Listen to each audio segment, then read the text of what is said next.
अगर आप मेरे इस वीडियो को स्टेप बाय स्टेप फॉलो करेंगे then I can assure you आप सही समय पे सही प्रॉपर्टी सही दाम पर खरीद सकते हैं।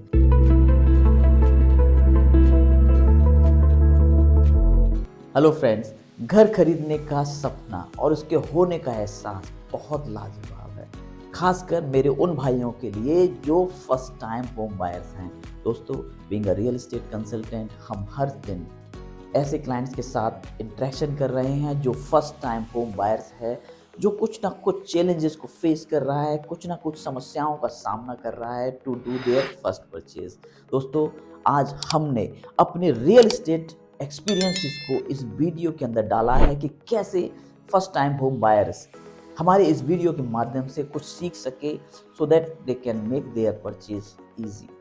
दोस्तों, अगर आप मेरे इस वीडियो को स्टेप बाय स्टेप फॉलो करेंगे then I can assure you आप सही समय पे सही प्रॉपर्टी सही दाम पर खरीद सकते हैं। मगर दोस्तों, उससे पहले अगर आपने अभी तक मेरे चैनल को सब्सक्राइब नहीं किया है तो प्लीज़ सब्सक्राइब करें। दोस्तों, आपके सब्सक्रिप्शन से हमें एनर्जी मिलती है, मोटिवेशन मिलता है, ताकत मिलती है। Coming back to the topic, दोस्तों, इस वीडियो के माध्यम से मैं आज आपको 8 स्टेप की गाइडलाइन बताने वाला हूँ जिसके माध्यम से आप अपने फर्स्ट होम को बड़े आसानी से खरीद सकते हैं। दोस्तों, पहला स्टेप है define your objective. Define your objective of this purchase. दोस्तों, बिना ऑब्जेक्टिव के कोई भी काम करना एंडलेस है। So you must know for what purpose you are buying this property. आपका ऑब्जेक्टिव एक सेल्फ यूज हो सकता है, आपका ऑब्जेक्टिव एक फिक्स्ड रेंटल इनकम हो सकता है, या आपका ऑब्जेक्टिव एक इन्वेस्टमेंट हो सकता है। दोस्तों, आपको अपना ऑब्जेक्टिव क्लियर होना चाहिए, किस पर्पज से आप ये प्रॉपर्टी खरीदना चाहते हैं। जब ये आपको क्लियर होगा तभी आप आगे के स्टेप्स को फॉलो कर पाएंगे। तो दोस्तों, you have to define your objective first. Now the second step is prioritize your needs and wants. दोस्तों, आज कोई भी व्यक्ति जो घर खरीदना चाह रहा है, जो फर्स्ट टाइम होम बायर्स है, he must define what are their needs, what are their wants. दोस्तों, नीड और वांट्स को डिफाइन करने के लिए आपको कुछ नहीं करना है, आपको एक लिस्ट बनानी है अपनी नीड्स की और अपने वांट्स की। नीड्स क्या है? Needs are something that is minimum required, जिसके साथ आप कंप्रोमाइज नहीं कर सकते हैं। And wants are something that give you comfort, जिसके होने ना होने से आपकी लिविंग के ऊपर ज़्यादा इम्पैक्ट नहीं आएगा, बट अगर वो चीज़ होती हैं that will give a comfort to you. So अब इस लिस्ट को आप बनाओगे कैसे? इस लिस्ट को बनाने के लिए दोस्तों, आपको अपने परिवार का सहयोग चाहिए। अगर आप 2 लोग हैं, हस्बैंड वाइफ हैं, तो आप और आपकी स्पाउस दोनों बैठ के एक लिस्ट बनाएं, आपकी वांट्स की, आपकी नीड्स की। अगर आप अपने पेरेंट्स के साथ रह रहे हैं, आप अपने बच्चों के साथ रह रहे हैं, तो उनको भी बोलिए एक अपनी लिस्ट बनाने के लिए। जैसे ही आप सभी की ये लिस्ट कंप्लीट हो जाए, कंपाइल दैट लिस्ट, और उस लिस्ट में से जो कॉमन पॉइंट्स हैं उनको लिस्ट डाउन करिए और सभी की एक कॉमन लिस्ट बनाइए। एंड उस लिस्ट में से डिफाइन करिए क्या आपकी नीड्स हैं, क्या आपकी वांट्स हैं, क्या क्या चीज़ें आप अपनी वांट्स के अंदर मूव कर सकते हैं और क्या क्या चीज़ों को आप अपनी नीड्स के अंदर रख सकते हैं। तो दोस्तों, out of this needs and wants, prioritize कि कौन सी ऐसी नीड हैं जो आपको टॉप पे चाहिए, जो होनी ही चाहिए, कौन सी ऐसी वांट्स है जो होनी ही चाहिए। Once you define this, prioritize, assign some numbers to it, 1 2 3 4 5, assign 5 priorities. तो दोस्तों, once you are clear what is your objective, what is your needs and wants, you can move to the next step. Third, that is estimate your budget. दोस्तों, buying a real estate, you need to have a budget. You should have a clarity what you can spend for buying this property. So दोस्तों, estimating the budget is very simple. सबसे पहले आपको अपनी family income पता होनी चाहिए। आपकी family income क्या है? डिफाइन दैट, लिस्ट इट, कितना आपका फैमिली इनकम है। The second thing is estimate your expenses.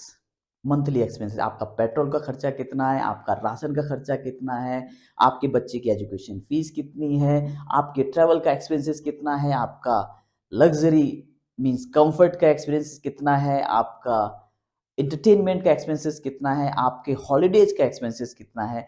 List down all these expenses and sum it up.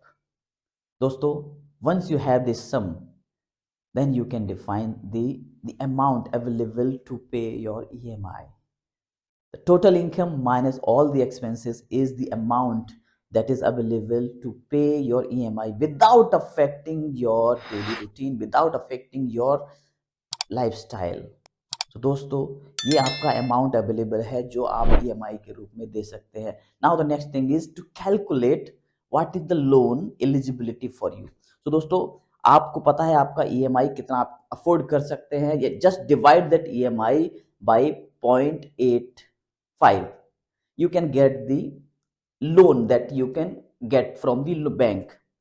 So दोस्तों, ये आपका एक लोन अमाउंट हो जाएगा। Now the next step is you must define what is your saving, because दोस्तों आप जब घर खरीदने जा रहे हैं तो आपको अपने पास से कुछ ना कुछ पैसा देना पड़ेगा। सो you must know what is your savings. दोस्तों, आपके फाइनेंशियल्स आपसे बेहतर कोई और नहीं जानता है। So you must know what is the savings available, what is the expenses that you can afford for the EMI. So you must know that before finalizing the budget. So दोस्तों, now till now you are aware that कितना आप EMI पे कर सकते हैं, कितना आप bank loan ले सकते हैं to buy this property. Now, what is the budget now? So दोस्तों, budget is the summation of the savings you have and plus the EMI or the loan you can avail from the bank. That is the budget. So दोस्तों, you have a clarity of what you want, what is your objective and what is your budget. These are the three things that is utmost important for buying any property. Now the fourth step is self research of the property.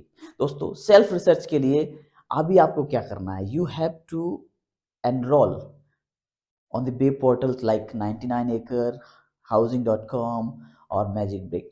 इस portals के ऊपर आप log in करके आप अपनी needs और अपने budget के हिसाब से प्रॉपर्टीज को सर्च कर सकते हैं। उन प्रॉपर्टीज को सर्च करने से you just list down those properties somewhere. Do not click any property right now. Just list down what are things available at what price. List down that. तो दोस्तों, आप एक अपना रिसर्च कर लेंगे कि what is your requirement, what is your budget and what is available at that budget at that location. That will give you confidence that whether the budget is sufficient और you have to increase a bit. Now the fifth step is associate with a right real estate consultant. आप एक अच्छे real estate consultant के साथ connect करिए, उसके साथ बने रहिए, आप अपनी रिक्वायरमेंट को क्लियरली उसके साथ शेयर करिए so that he can work upon on those requirement. So दोस्तों, जैसे ही आप अपनी रिक्वायरमेंट को आप रियल एस्टेट कंसल्टेंट के साथ शेयर करते हैं, he ask you to visit the property. दोस्तों, आपको प्रॉपर्टी को विजिट करना है और उस सारी प्रॉपर्टी को ऑब्जर्व करना है कि this is my requirement list and this is what is available in this property. Just tick those requirement whether it is meeting those requirement or not. If it is meeting those requirement, then take a pause. और कुछ search नहीं करना है, take a pause now. If it is meeting all your requirement list, now the next step is execute the sales. दोस्तों, अगर आपको property, अगर दिखाई हुई प्रॉपर्टी आपकी रिक्वायरमेंट को मीट कर रही है, then you have to take actions immediately now. You have to execute that sale. दोस्तों, अगर आप इसके अलावा if you are exploring other options, okay, this is meeting my requirement, but still I want to explore one more thing. Nobody knows दोस्तों ये जो property है कब बिक जाए. बहुत सारे एक्सपीरियंसेस हमने ऑब्जर्व करे हैं, बहुत सारे एक्सपीरियंसेस हमारे क्लाइंट्स के साथ हुए हैं. उन्होंने प्रॉपर्टी पसंद कर ली, but because to exploring other things they have missed that opportunity, they have missed that property. दोस्तों, मैं इसलिए कह रहा हूं आपको, अगर if you are clear with your requirement, with your objective and the property is meeting all your requirement, all your expectation, all your objective, you must lock that deal. Deal को lock करना बहुत ज़रूरी है। अगर ये सारी requirement then आपका ये प्रोसेस बहुत सिंपल हो जाएगा and he will definitely help you to get the registry done on your name.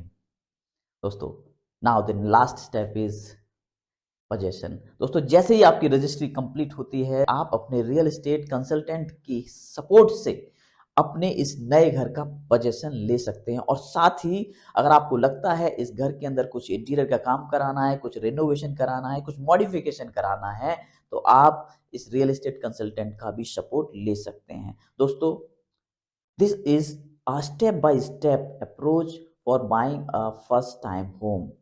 अगर दोस्तों आपको ये मेरा वीडियो पसंद आया है तो please like this video and subscribe to my channel. My name is T Chandra and I am the founder of Noida property solution powered by Royal Rich India Real Estate. I'll see you in my next upcoming video. By then, bye bye, take care.